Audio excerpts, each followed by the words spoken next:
Kaya nagbabasa-basa ko ng comment doon sa Facebook regarding doon sa video ko about kay gold na nag-drop siya. While as we all know, meron tayong ongoing na war, geopolitical tension, which is supposedly umaakit siya because of that war.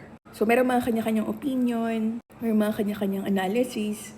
And honestly guys, tama naman kayong lahat, walang mali.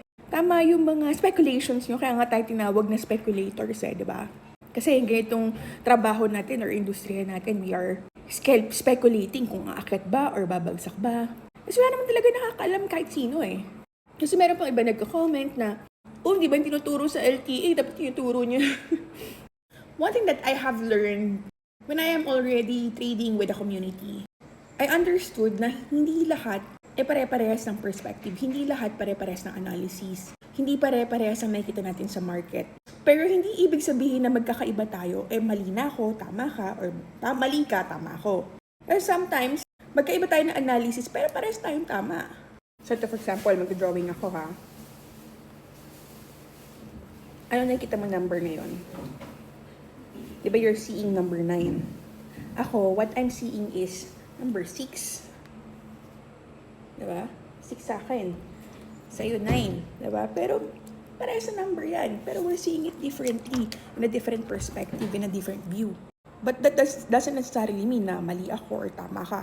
Kasi tama ka, number 9 siya sa perspective ko. Pero sa akin, number 6 siya sa perspective ko.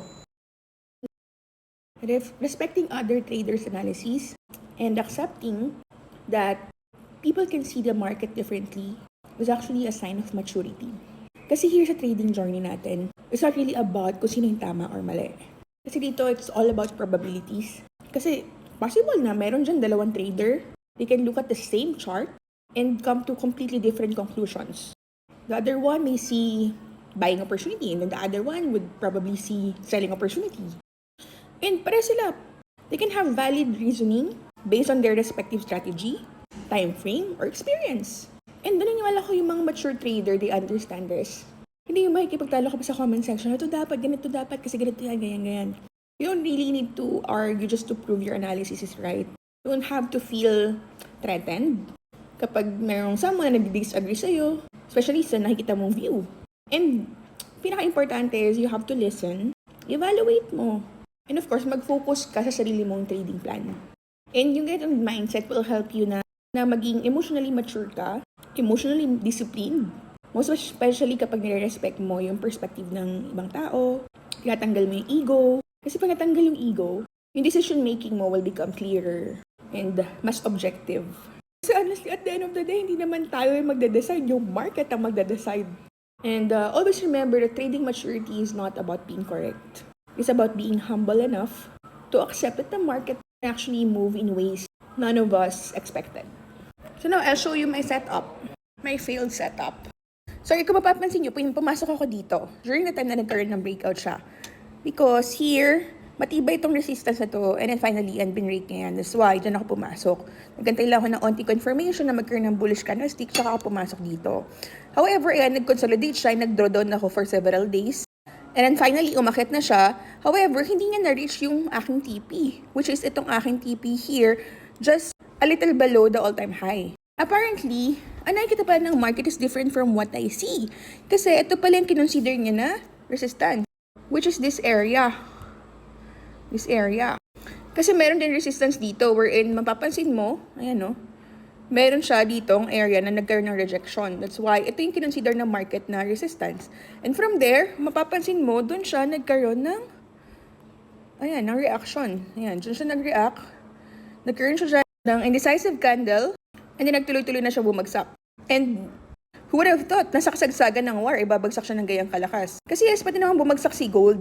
Pero not to the point na ganito kalalim. Kasi as you can see, kung man ito, magkakaroon ng correction, magkakaroon ng pullback to, ang possible na pwedeng puntahan ito kung babagsak is somewhere here, dito sa previous resistance, kung saan siya nagkaroon ng breakout. Pero as you can see, ayan, binasag niya pa, diba?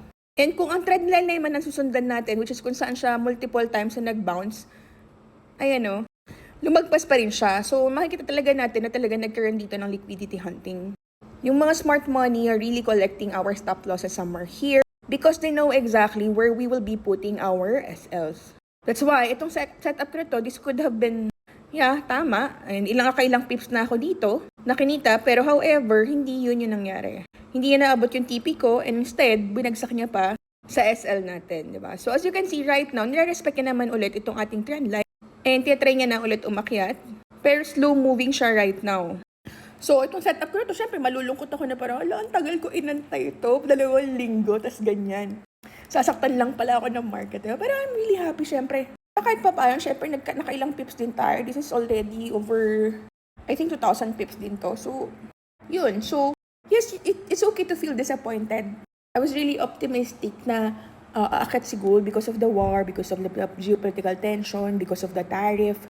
But one thing that I probably disregarded was, yeah, possible pala na makita dito ng market sa geopolitical tension na to is yung risk sa inflation, diba? So, oo nga, no? So, baka ma-delay na naman or ma-pause na naman yung interest rate cut. So, ayun guys. But right now, syempre, I'm still positive na the market will still go up because the market is still bullish. At the end of the day, paakit pa rin naman talaga to. Because if we will be looking at the macro view, which is sa fundamentals, marami pa rin mga aspect talaga na supporting sa gold. And even sa technicals natin, talagang nire-respect niya pa rin naman somehow yung ating mga support. That is why, right now, we have to be very careful. And I believe na kapag yung market is not making sense, all the more na medyo iwasan mo muna yung market. Magpahinga ka muna, lumayo-layo ka muna. Kasi, siguro kasi mas okay na protektahan mo muna yung capital mo. Prioritize mo muna yung pag-preserve ng capital mo instead of like, bumanat ka na bumanat sa market. Dito kasi sa trading talaga sobrang importante ang patience. So now, if you're gonna be asking me, ano ba yung possible mangyari ngayon sa gold niyan, di ba? Sa akin naman talaga, paakit pa rin naman to kasi somehow nirespect niya pa rin tong ating yung support dito. And right now, nagko-consolidate lang yan. And mapapansin mo, somewhere here, itong area na to is nire-respect niya. Ayun, no?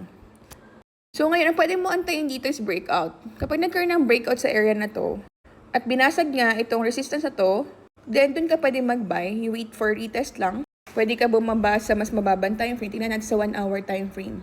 Para at least mas clear yung consolidation. May kita mo dyan na talaga clear yung consolidation na sideways. Kasi may kita mo yung equal highs and equal lows.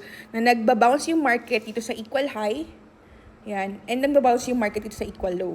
And na-adjust tong support na to para makita nyo kung saan siya exactly nagbabounce. So ayan, may kita mo talaga. Very clear, the market is currently sideways. So, bounce siya dito sa equal high, and then equal low, equal high, and then equal low. So, the next na possible niyang gawin is, umakit ulit yan dito sa equal high. And, yan, magkaroon tayo ng breakout dyan. Lagpas niya dyan sa resistance. Pag nagkaroon ng breakout dyan, mag-retest yan. Pag nag-test yan, akit na siya tuloy-tuloy. So, yun yung possible na mangyari dyan.